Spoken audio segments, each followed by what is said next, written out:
What's up, guys? I'm back with another video. Let's hop right into it. I'm gonna be talking about the UFC 303 event. Okay. So about the prelims. Uh, a lot of my picks were correct in the prelims. I liked them a lot. Pretty sure I picked Andre Arlovsky to win. I got that one wrong, but and Carlos Hernandez. I got that one wrong too. So the not first two after Vinicius, I got wrong. But besides that, I'm pretty sure I got every single prelim right. So that felt good. It was some pretty uneven fights. They were fun. They had knockouts. New gloves aren't preventing knockouts. We've just had shit cards lately. This card, the prelims were very good, and it was really cool seeing Peyton Talbot do what we knew he was gonna do. He did it faster than I expected. I thought it was gonna be at the end of round one or maybe round two, but he's proven he's a beast. So once he gets in there and starts fighting top 20, top 15, top 10 people, I think he's gonna excel, and a lot of people do. It's a hype train. So let's see if it keeps steam rolling, if it keeps going. Uh, Gene Silva did good. I liked that fight. That was a good one. Andre Philly did what I thought he would do. That was a close fight. It was good. They both had big shots, but I thought that he would win. And honestly, I feel like it was not a robbery. People were saying it was a robbery. It was not. Joe Pyfer, that knockout reminded me of Gaethje. That was completely brutal. Dude got slumped. Rest in peace to Marc-Andre Barriot. The early prelims were solid. I liked them. Prelims were really good. And the main card was fucking shit. No, it wasn't that bad. MVP versus Ian Gary, bro. I swear, MVP got robbed, and I'm definitely not biased at all. Being a huge MVP fan. Sorry, I can't pronounce words right now. Being a huge MVP fan, obviously I'm biased. But dude, Ian Gary didn't do shit. He did no damage. They both threw little strikes, but MVP proved he is good. He was winning the fight. In the streets, that would be a win, bro. Dude, in the streets, Ian Gary gets slammed into concrete. MVP won that shit. Um, Sadly, this isn't the streets, so I guess the controlled time for Ian, he had a good first round. I completely agree. First round, he won. If you say he didn't, you're crazy. Second round, obviously, MVP won. So it was 1-1. And the third round, MVP took him down. He had top guard, and he got control. They stood up, and then only MVP landed. Then last minute and a half, Ian Gary just backpacks him and hugs his arm, not getting a rear naked choke, not even attempting, not moving for an armbar, just sitting on him like a little bitch, a little too high. Bro, I was screaming at the TV telling MVP, shake him off, shake him off. But he didn't. I thought MVP won that round. Obviously, I see how Ian Gary did, but the way he did was in a bitch homosexual way. And there's nothing wrong with that. Nothing wrong with being homosexual. But even if I were homosexual, I would say that was gay. That was homo. So, congrats to Ian Gary on coming out tonight. And he's 15-0. Can't wait to see him get decimated by Shavkat. And let's move on. Myra Bueno Silva, she did exactly what I thought she would do. Maybe I picked her to win, but she did exactly what I thought she would do. She laid there just like in her last fight. All she can do is lay on her back and wait like this. Because even though I feel like she talks like she's one of the boys. Like on the Sean Strickland presser, she was relating. She knew WMMA is boring. That's what basically what she was saying. But she's one of the ones that makes it boring. In my opinion, I don't think WMMA is that boring. We had a great WMMA fight, Michelle Waterson Gomez versus Gillian Robertson. Sure, it was one-sided, but that wasn't boring. Mayra Bueno Silva versus Macy Chiasson. Sure, it was, the first round was good. I agree, and I'm all for that. They were brawling. But as soon as Mayra Bueno Silva gets on her back and she just lays there, that's when shit gets boring. That's what's boring about WMMA. I don't think the striking isn't to the same level always, of course. I don't even find a huge problem with that. I just think WMMA grappling is one of the biggest problems because there's so much clinch work. Well, that's there's so much boring clinch work. In my opinion, I don't like clinch work at all. So I can't really speak on that. I'm not a big Muay Thai guy. Obviously, Muay Thai is awesome, but I don't do Muay Thai, so the clinch is kind of boring for me, man. I don't like it when you're against the fence and you're just pressing your forehead into them and you're just waiting and waiting and throwing a little pitter patter, boom boom to the body, a little boom boom. Try for a takedown and can't get it, and then you get like a little takedown against the fence and it leads to boring ass ground game. But in my opinion, women's MMA, the biggest problem is their ground game. Not that people are bad at it, but I just feel like it's so much control based, and maybe it's a grappling thing in MMA. And obviously, grappling isn't that fun when you're not going for submissions, but it can be. Uh, can it? Here's what I mean. When submissions aren't happening, not when you're not going for submissions, but when submissions aren't happening, I think grappling is still fun. For example, Ray versus Carlos Hernandez. I'm not even gonna try and pronounce Ray's name. You know what I mean? They were doing twister, they were rolling into pretzels. But then the clinch work, right after Andre Arlovsky versus Martin Buday, that's an example of why I don't like clinch work. That's kind of how I see all clinch work in fights. Obviously not if big elbows are being thrown, if big knees are being thrown, but 99% of the time, that's what clinch work is. And I think it's boring as fuck. Anthony Smith, the GOAT, he had an off night, definitely. As you all know, Anthony Smith is the greatest of all time, and this was a fluke. Uh, he got COVID right before the fight. His parents just died. Horrible news. So he came in there tired. He came in there not feeling great. And no, but seriously, Anthony Smith is ass. I don't know why I picked him. He made himself look so bad in this. I feel like he's one of those dudes where when you pick him, he loses, and when you don't, he wins. So I'm gonna stop picking him. Because low key, I like him. I think he's a funny dude. I don't think he knows that. I don't think he's funny on purpose.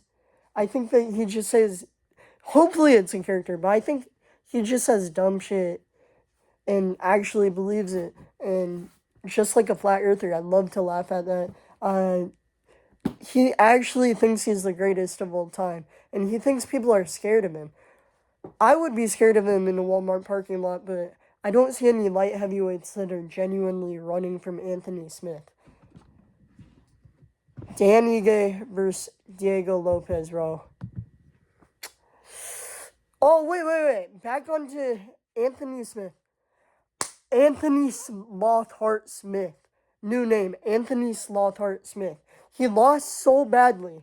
And, dude, any other fighter at the end, unless you're Bueno Silva and you're on your back like this, any other fighter would fight. So, dude gets laughed at. He gets danced on. Goes, high five. Dude, he's disrespecting you. Throw some hands. Then at the end, after he lost the fight badly, you have one chance, bro. One chance. You got this last 15 seconds. What does he do? Nothing. Just waits, stalls. He threw like what, one jab? Maybe a leg kick? I don't even know.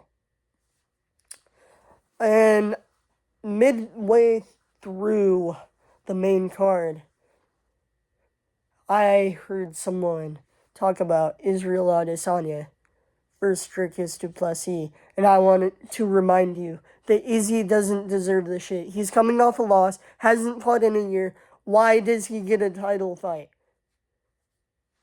Why? He wasn't that dominant, bro. He was dominant for a period. This isn't his time. He's gonna get dog walked by du Plessis, and dude, I know for a fact, almost, he's gonna get a fucking fluke knockout, bro. I'm picking du Plessis, and he's about to get a fluke knockout, and I'm gonna be pissed as soon as he wins. And then hopefully Sean Strickland will come in and beat him. But I don't know what the but was. I'm just going off the top of my head. Or Brian Ortega first. Diego Lopez. I don't know why I couldn't think of his name. Brian Ortega versus Diego Lopez got canceled. Dude, wasting people's money. That was a huge fight that was proposed. It was going to be awesome. Brian Ortega is a bitch, and I hope they cut him. He fumbled Tracy Cortez. He fumbled a huge fight, a huge co-main. Could have made the card so much better, but what does he do? He gets a little cold, and he runs away, just like Khamzat Chimaev, like a little puss. So, Dan Ige, though, he's a dog, bro. He did good. He lost, yeah, but he did really good, and he stepped in on literally 4-hour notice. I think that's insane, and I think his flowers should be given. That's a Hall of Fame moment. Sure, the fight wasn't a Hall of Fame fight. That's a Hall of Fame moment, though.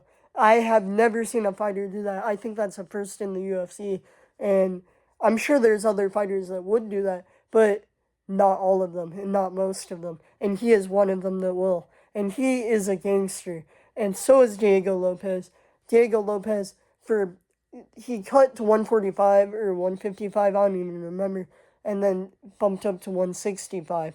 So Diego Lopez is a real one for saying anyone, anywhere, and sticking true to it. If that fight got canceled, the card would be much worse. And they did put on a show.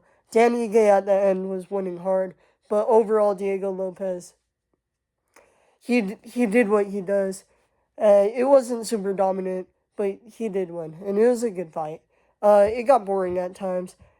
I don't even know why, but it was okay. It was a solid fight. It was a lot better than no fight, in my opinion, and I liked it. I like Diego Lopez, and I like Dan Ige. They're both on the map, and they're both very good. I mean, it put them both on the map, and they're both very good, especially for Dan Ige. He looked very nice tonight. And the main event, man. The main event. Also, back to Ian Gary versus MVP. Bro, MVP, it's too late in your career to get wrestling. I made a whole video on how he's going to become the greatest of all time. Obviously, that was mostly joking, but part of me believes it, or believed it. Now I don't. He has no wrestling, man. He's going to be like Kevin Holland. He's just a floater. Maybe he gets up to a title fight, but I don't see it happening. Work on your fucking wrestling. Work on your jiu-jitsu. Get better. You're 37. You're at the end of your career. I don't see you becoming a prodigy in that amount of time. Very good fighter, though. He looked good on the feet. I love him. No homo. No diddy. I love him as a fighter, and I think that second round was really fun to watch Ian Gary get bitched. The main event. The main event had me wanting to kill myself. I love Yuri Prochazka, whatever the hell his last name is. I love Yuri, man, and it was so hard to see him get knocked out like that. I knew it was over for the second he got hit in the end of the first round. I just knew it was going badly. I thought he had something up his sleeve, maybe for later rounds. That's how I would have played it if I were Yuri, because I would not have played it how he played it. I would have stayed defensive a lot more, but Yuri is Yuri, and he fights with his hands down, chin up, and it works on every light heavyweight except Alex Pereira, sadly. I just feared the time Yuri gets his chin fully. Maybe this was it. I don't think so, but I just fear the time Yuri loses his chin because his entire style relies off of it. And Alex Pereira just hits past that threshold where he knocks everyone out. He will knock John Jones out, I think, if they ever fight, which they won't. And John Jones, I'll start talking about that in a new video. You'll see. Little spoiler alert, it has some pride in it. I'm saying a lot, and I'm calling out that I'm saying a lot, which I don't know if it makes me better or makes me look worse, but I am. So, the main event, I'll get onto it. Sorry, I'm yapping. I'm blabbering. Yuri got knocked the hell out. It was horrible. He couldn't get up. He couldn't stand up. It was sad. He got brain damage. He lost cells in his brain. In his brain, he got brain cell death, brain damage. And I'm sorry I doubted Pereira. Almost all of my main card picks were wrong. And I'm sorry I failed you. I'm sorry I failed all three of you that saw my video. It was horrible to watch. Second round, I knew it was over after then in the first, but I had a small feeling in me that Yuri would maybe take it on the chin, be able to pull out a knockout, but no. He got flatlined, and even though it was technically a TKO, he took more damage than he would have taken in a KO. It was very sad, and I hope the best for Yuri. In my opinion, I think once Alex Pereira does move up to heavyweight, Yuri is going to be a serious contender. But I don't see Alex Pereira versus Yuri 3 unless Alex Pereira moves up to heavyweight, loses, and Yuri Prochazka wins light heavyweight belt, stays like that, defends a few times, and then maybe we'll see once Alex comes back down. Alex versus Yuri 3. And honestly, when that happens, maybe the same thing happens. I think I'm not going to be able to pick Yuri again. I'm sorry I did. And I just hope the best for him. I hope he heals up. He is a dog, but he looked horrible tonight. Alex just completely played him like a fiddle. And he got knocked out. TK out. But either way, it was horrible. He got brain damage. Thank you. Thank you for watching. And I hope you like it. I hope you like me. Bye.